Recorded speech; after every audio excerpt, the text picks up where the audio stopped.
অনেকেই বলে যে বাংলাদেশে কিছুই নাই, মিসাইল নাই, আকাশ প্রতিরক্ষা কোনো রাডার নাই, কোনো ক্ষেপণাস্ত্র নাই, কোনো একটা বিমান তারা বানাইতে পারে না।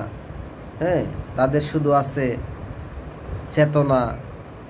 হ্যাঁ, তাদের শুধু আছে সহসভাপতি, যে সহসভাপতিরা নামও লিখতে পারে না। অনেকে এটা বলে, কিন্তু তারা এটা দেখে না যে বাংলাদেশে লক্ষ লক্ষ কলঙ্ক বিজ্ঞানী আছে, যারা কলঙ্ক, কার কি কলঙ্ক আছে, পাশের বাড়ির কোন মানুষের পিছনে কি কলঙ্ক লাগিয়ে রয়েছে, এগুলো খুঁজে বাইর করে, এগুলো আর দেখে না। ইরানের নাকি কলঙ্ক আছে, এই কলঙ্ক বিজ্ঞানীরা ইরানের কলঙ্ক আছে ওইটা বের করে। চাঁদের কলঙ্ক বলে আছে, বুঝছেন?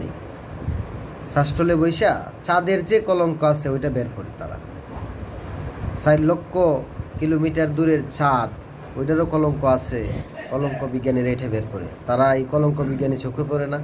100 সভাপতি কিছুদিন আগে আমার অফিসে আইছে, কইতেছে, তা আমি একটা ফর্ম দিলাম যে আপনি স্বাক্ষর করেন। বাবা আমি তো স্বাক্ষর করতে পারি না। আমি কইলাম যে স্বাক্ষর পারেন না, কি পারেন? ও বাবা আমি টিপ পারি, টিপ টিপ বলে সে পারে। টিপ পারেন, ভালো। আমারে সে এমনভাবে ব্যবহার করতেছে হুমকি দামকি দিয়া যে এই বাতিজা তুমি কিতা মনে করছো আমারে?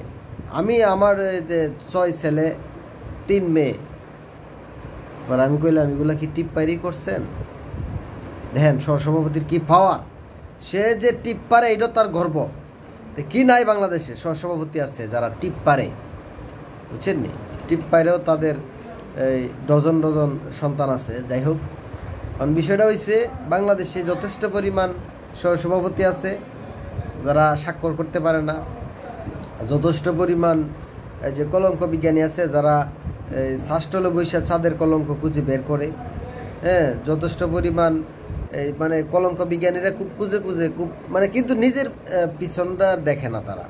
তারা নিজের পিছনটা একটু ছায়া দেখে না, যে আসলে আমার পিছনে কি ময়লা আছে, কি কলঙ্ক আছে, দেখে না। ওইটাই হচ্ছে তাদের একটা ব্যর্থতা, যে তারা নিজের পিছনটা দেখে না বা দেখতে রাজি না। হ্যাঁ, ইরানের কলঙ্ক আছে এই জন্য নাকি, ইরানের এই দোষ আছে এই জন্য যুক্তরাষ্ট্র মারতেছে, তাদের কোনো সমস্যা নাই।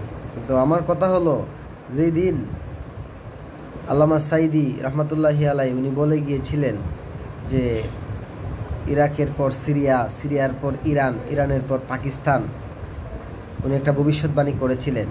এখন পাকিস্তানের পরে যে বাংলাদেশ আসবে না, এটা কে বলবে?